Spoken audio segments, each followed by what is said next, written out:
Europe 1, 7h14, Thomas Soto. L'édito éco de Nicolas Barret, directeur de la rédaction des Échos. Bonjour Nicolas. Bonjour Thomas. Eh bien ça y est, Volkswagen a doublé Toyota. Le Dieselgate n'a pas empêché le groupe allemand de devenir pour la première fois numéro 1 mondial de l'automobile.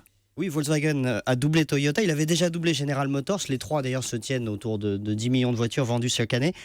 Si Volkswagen est aujourd'hui numéro 1, ce qui est toujours une fierté dans un groupe, notamment en interne, eh bien, c'est grâce à la Chine, qui est son premier marché, qui connaît une croissance à 2 chiffres, où il y a très peu de diesel, parce que ces effets du Dieselgate, finalement, se sont surtout fait sentir aux États-Unis.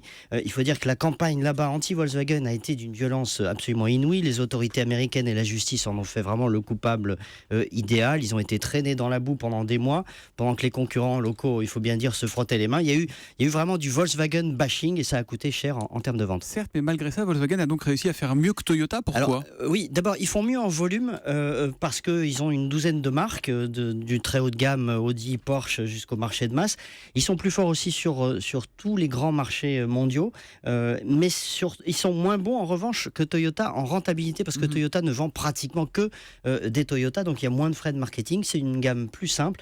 Et résultat, figurez-vous, pour le même nombre de voitures vendues, Volkswagen emploie 624 000 salariés et Toyota 350 000. Vous voyez un peu l'écart. En revanche, ils ont un point commun très fort, ces deux-là, et il est culturel.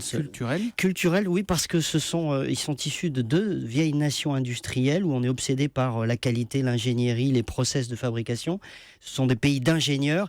Et d'ailleurs, quand on voit si Donald Trump est si agressif à l'égard de l'Allemagne, c'est parce qu'il sent que cette suprématie industrielle allemande, notamment, a des racines profondes. Volkswagen est numéro 1 mondial, mais c'est la preuve que même un pays à coûts élevés, à coûts salariaux élevés, peut gagner des parts de marché et que ce ne sont pas des artifices du type droits de douane plus élevés qui rendront l'industrie américaine plus compétitive. Vous le disiez, être numéro 1 mondial, c'est un motif de fierté simplement. C'est un motif de fierté en interne, et puis voilà, c'est un objectif. On se dit, voilà, on va doubler les autres. C'est bon pour l'image en même temps. Exactement. Merci beaucoup Nicolas Barret, à demain matin.